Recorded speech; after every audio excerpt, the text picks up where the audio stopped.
জানিয়ে দিব এই মুহূর্তে পাওয়া সর্বশেষ আন্তর্জাতিক সংবাদ। শুরুতেই শিরোনাম। হামাসের বিরুদ্ধে লড়াইয়ে আরও ৩ ইসরায়েলি সেনা নিহত। পরেই জানাবো রুশ বোমায় প্রাণ হারালেন আরও ১৩ ইউক্রেনীয়।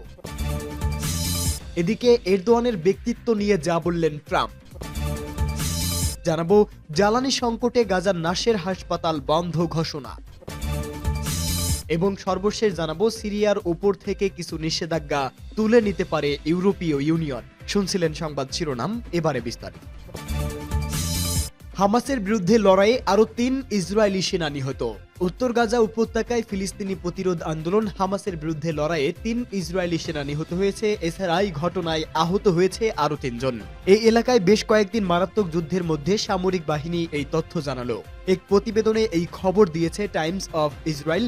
নিহত ৩ সেনার নাম স্টাফ সার্জেন্ট মাতিতাহু ইয়াকব পেরেল, স্টাফ সার্জেন্ট কানাউকাশা এবং স্টাফ সার্জেন্ট নেভো ফিশার। তারা সবাই ইসরায়েলি সেনাবাহিনীর ৪০১তম আর্মড ব্রিগেডের ৪৬ ব্যাটালিয়নের সদস্য ছিলেন। আইডিএফ এর প্রাথমিক তদন্ত অনুসারে বেইত হ্যানুনে অপারেশন চলাকালীন সেনাদল বড় বিস্ফোরকের মাধ্যমে তীব্র বিস্ফোরণের মুখোমুখি হয়। আইডিএফ এর মতে হামাস কর্মীরা হালাওয়া স্কুলের মধ্যে কমান্ড সেন্টার পরিচালনা করেছিল এবং ইসরায়েলি সেনাদের বিরুদ্ধে বিকল্প ও হামলা চালানোর জন্য এই কমপ্লেক্সটি ব্যবহার করে আসছিল। এছাড়া আগের ২ দিন পৃথক ঘটনায় আরও ৩ ইসরায়েলি সেনা প্রাণ হারায়। গাজায় হামাসের বিরুদ্ধে স্থল অভিযানে নিহত ইসরায়েলের সেনার সংখ্যা এখন ৪০১। তবে ফিলিস্তিনি মিডিয়ার মতে ভবনটি বাস্তুচ্যুত গাজাবাসীর জন্য আশ্রয়স্থল হিসেবেও কাজ করছিল। গাজার সিভিল ডিফেন্স জানিয়েছে ইসরায়েলি হামলায় অন্তত ৯ জন নিহত হয়েছে। আইডিএফ বলেছে তারা বেসামরিক ক্ষতি কমাতে অনেক পদক্ষেপ নিয়েছে, যার মধ্যে বিমান নজরদারি এবং অন্যান্য বুদ্ধিমত্তার ব্যবহার রয়েছে। ইউক্রেনের দক্ষিণাঞ্চলীয় শহর জাপোরিজিয়ায় রাশিয়ার বোমা হামলায় অন্তত ১৩ জন নিহত হয়েছেন, আহত হয়েছেন আরও ৩০ জন। এক প্রতিবেদনে এই তথ্য জানিয়েছে সংবাদ মাধ্যম আল জাজিরা। প্রতিবেদনে বলা হয়েছে ইউক্রেনের দক্ষিণাঞ্চলীয় শহর জাপোরিজিয়ায় রাশিয়ার বোমা হামলায় অন্তত ১৩ বেসামরিক নাগরিক নিহত এবং প্রায় ৩০ জন আহত হয়েছেন বলে কর্মকর্তারা জানিয়েছে।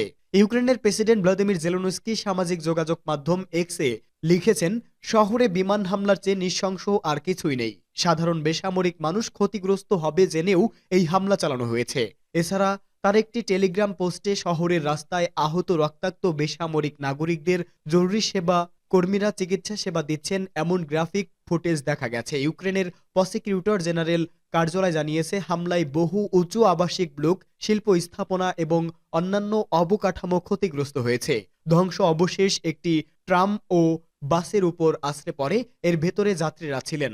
আঞ্চলিক গভর্নর ইভান ফেডরভ বলেছেন রুশ বাহিনী শহরের একটি আবাসিক এলাকায় গাইডেড বোমা নিক্ষেপ করেছে এবং হামলায় অন্তত ২ আবাসিক ভবন ক্ষতিগ্রস্ত হয়েছে। উল্লেখ, ২০২২ সালের ফেব্রুয়ারি মাস থেকে ইউক্রেনে চলা রুশ বাহিনীর আগ্রাসনে হাজার হাজার বেসামরিক নাগরিক নিহত হয়েছে।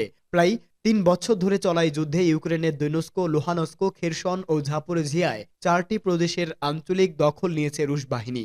তুরস্কের প্রেসিডেন্ট রিসেপ তাইপ এরদোয়ানকে বন্ধু বলে সম্বোধন করেছে নবনির্বাচিত মার্কিন প্রেসিডেন্ট ডোনাল্ড ট্রাম্প। ট্রাম্প বলেছেন এরদোয়ান এমন একজন ব্যক্তি যাকে তিনি পছন্দ ও সম্মান করেন। ফ্লোরিডার মারো লাগোতে তার বাসভবনে এক সংবাদ সম্মেলনে এক প্রশ্নের জবাবে ট্রাম্প এই মন্তব্য করেন।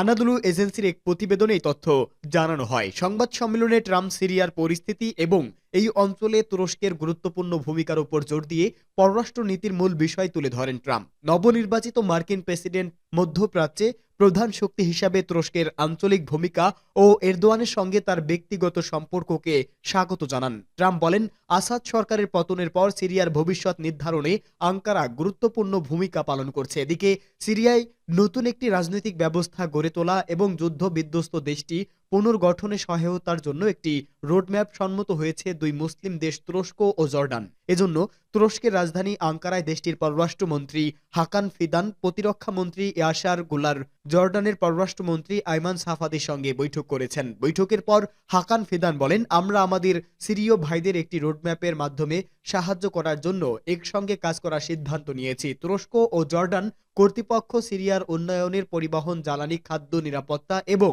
কৃষি সহ যৌথ প্রচেষ্টার সমন্বয় করবে। সিরিয়ার স্থায়ী স্থিতিশীলতা এবং নিরাপত্তা প্রতিবেশী দেশ হিসেবে তুরস্ক ও জর্ডান উভয়ের জন্যই অত্যন্ত গুরুত্বপূর্ণ। তুর্কি পররাষ্ট্রমন্ত্রী আরও বলেন, তুরস্ক ও জর্ডানের তৈরি প্ল্যাটফর্মটি অন্যান্য প্রতিবেশী দেশ যেমন ইরাক এবং লেবাননের জন্যও উন্মুক্ত, যাতে সমস্ত আঞ্চলিক স্টেকহোল্ডাররা আঞ্চলিক সহযোগিতা এবং স্থিতিশীলতা জোরদার করার জন্য যৌথভাবে কাজ করতে পারে। অবরুদ্ধ গাজা ইসরায়েলি হামলায় নিহতের সংখ্যা বেড়েই চলছে। তাদের হামলা থেকে রেহাই পাচ্ছে না হাসপাতালও। এসব হাসপাতালে আহতদের চিকিৎসা সেবা ব্যাহত হচ্ছে। এরই মধ্যে জ্বালানি সংকট দেখা দিয়েছে গাজার নাসের হাসপাতালে। এ কারণে হাসপাতালটি জরুরি সেবা ব্যতীত সব ধরনের সেবা বন্ধ ঘোষণা করা হয়েছে। কাতার ভিত্তিক সংবাদ মাধ্যম আল জাজিরার এক প্রতিবেদনে এই তথ্য জানানো হয়। প্রতিবেদনে বলা হয়েছে, ফিলিস্তিনি তথ্য কেন্দ্র খান ইউনুসের নাসের হাসপাতালকে উদ্রিক্ত করে জানিয়েছে, জ্বালানি সংকটের কারণে গাজার দক্ষিণ আঞ্চলীয় শহরের এই স্বাস্থ্য সেবা কেন্দ্রটি নিবিড় পরিচর্যা ইউনিট ও অস্ত্রোপচার কক্ষ ছাড়া সব ধরনের সেবা বন্ধ করা হয়েছে। প্রতিবেদনে আরো বলা হয়েছে, গাজার স্বাস্থ্য মন্ত্রণালয় একটি সত্যিকারের বিপর্যয়ের বিষয়ে সতর্ক করার একদিন পরই এই ঘোষণা এলো, কারণ ছিটমহলের বাকি কোনো কার্যকরী স্বাস্থ্য সেবা কেন্দ্রে জ্বালানি মজুত নেই। জ্বালানি সংকট হাসপাতাল, অক্সিজেন স্টেশন, ওষুধের রেফ্রিজারেটর ও নার্সারিগুলোকে হুমকির মুখে ফেলেছে। মন্ত্রণালয় আরো জানিয়েছে, ইসরায়েলি বাহিনী একদিকে এসবের নিরাপত্তার কথা বলে, আরেকদিকে জ্বালানি ট্যাঙ্ক সহ কনভয়গুলোকে চোর ও দস্যুদের দিয়ে চুরি করতে সাহায্য করে। সিরিয়ার উপর থেকে কিছু নিষেধাজ্ঞা তুলে নিতে পারে ইউরোপীয় ইউনিয়ন। সিরিয়ার উপর থেকে কিছু নিষেধাজ্ঞা তুলে নিতে পারে ইউরোপীয় ইউনিয়ন। মানবিক সহায়তা প্রদান এবং দেশকে পুনরুদ্ধারে অসহযোগিতার অভিযোগে তাদের উপর নিষেধাজ্ঞা দিয়েছিল এই জোট। ফ্রান্স ইন্টার রেডিওকে দেওয়া এক সাক্ষাৎকারে ফ্রান্সের পররাষ্ট্রমন্ত্রী জিন নোয়েল ব্যারট এই কথা জানান। বাশার আল আসাদের সরকার ক্ষমতাচ্যুত হওয়ার আগে মানবিক সহায়তার প্রবাহ চালু করার চেষ্টা করেছিল। তার পতনের পর গত সোমবার মার্কিন যুক্তরাষ্ট্র 6 মাসের জন্য সিরিয়ার উপর দেওয়া নিষেধাজ্ঞা প্রত্যাহার করেছেন। ফ্রান্সের পররাষ্ট্রমন্ত্রী বলেন, ইউরোপীয় ইউনিয়নও খুব শীঘ্রই যুক্তরাষ্ট্রের মতো এমন সীমিত সময়ের জন্য নিষেধাজ্ঞা প্রত্যাহার করে নিতে পারে। তবে কবে নাগাদ প্রত্যাহার করা হবে সেটি তিনি নির্দিষ্ট করে বলেননি। এটুকু বলেছেন, সিরিয়ার উপর রাজনৈতিক যেসব নিষেধাজ্ঞা আছে সেগুলো আগামীর ক্ষমতাসীন সরকারের পলিসির উপর ভিত্তি করে বিবেচনা করা হবে।